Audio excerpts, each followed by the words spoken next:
This is a sacred place, an eternal resting spot for our nation's sons and daughters.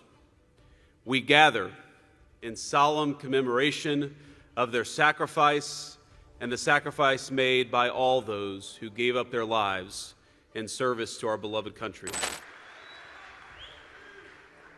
Well, thank you, everyone. Thank you to that incredible choir and band, and thanks to General Kane and Secretary Hegseth for your powerful words. Thank you, most importantly, for everything that you do for our nation's war fighters and for those who have given their lives to this country. We remember you today, and certainly to our Gold Star families. We're so thrilled and so grateful to have you with us in attendance. This is a sacred place, an eternal resting spot for our nation's sons and daughters. We gather in solemn commemoration of their sacrifice and the sacrifice made by all those who gave up their lives in service to our beloved country. In 1915, President Woodrow Wilson laid the cornerstone of the memorial amphitheater we gather in today. Now, buried within it was a copper box which contained mementos of profound significance to the amphitheater's designers and to our entire country. There were four things: an American flag, a Bible, a copy of our Declaration of Independence, and a copy of the U.S. Constitution.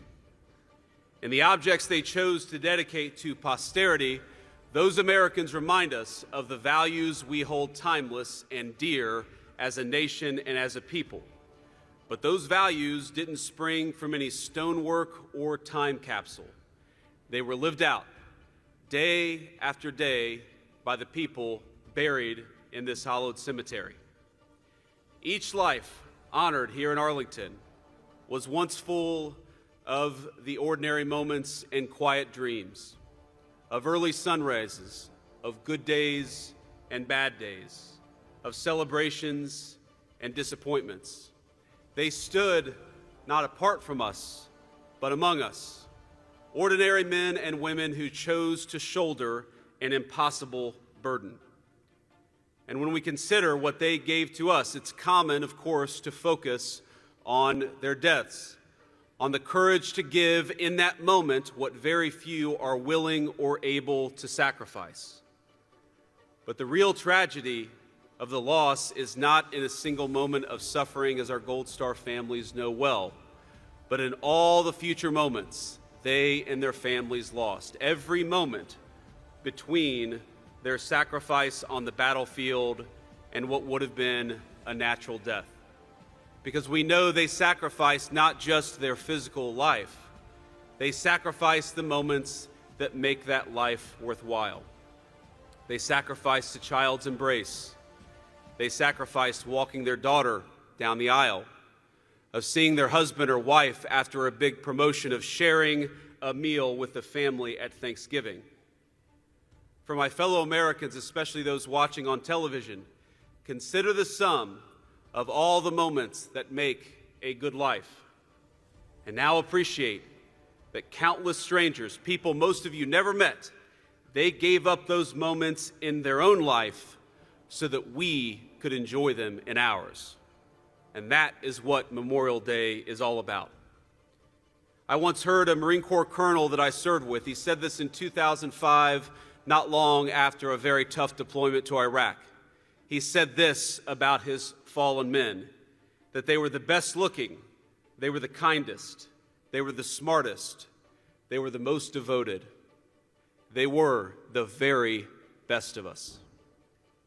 To them, we owe everything. And today, in the peace they bequeathed us, we honor them. As the Book of Wisdom tells us, but the righteous one, though he die early, shall be at rest. For the age that is honorable comes not with the passing of time, nor can it be measured in terms of years. They laid down their lives for Americans they would never meet, for generations yet unborn, for a nation that would not exist absent their incredible courage. Now, we know their families in particular have given so much. And in particular, I want to speak to the Gold Star families, to the families who have lost a son, a daughter, a husband, or a wife, to every child here who misses your dad or your mom. Know that your loved one to us is a hero. And though we cannot know your pain, please know that I speak for the entire nation when I say that we are grateful to them and to you for a debt none of us can possibly repay. Now, all of us will honor the fallen and their families in our own way, but allow me to suggest two ways of honoring their sacrifice, two ways that I try to honor their sacrifice every day.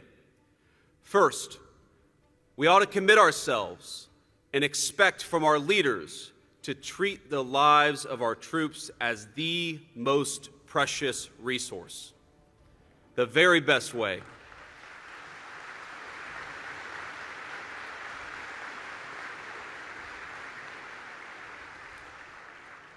The very best way to honor the fallen is to only ask the next generation to make the ultimate sacrifice when they absolutely must. We must be cautious in sending our people to war. The second way that I try to honor the fallen is to commit ourselves to being worthy of their sacrifice. If you're a husband, be the best husband you can be. If you're a mom, be the best mom that you can be. If you're a citizen, be the very best citizen that you can be. Because together, let us build a better country, a more perfect union, and strive to be the kind of nation worthy of the sacrifice of the people that we honor today. On this Memorial Day, let us remember that we have been given a great gift, often by people none of us ever met. Let us cherish that gift and make ourselves worthy of it. May God bless those who gave that gift, and may He bless the country they sacrificed for. Thank you.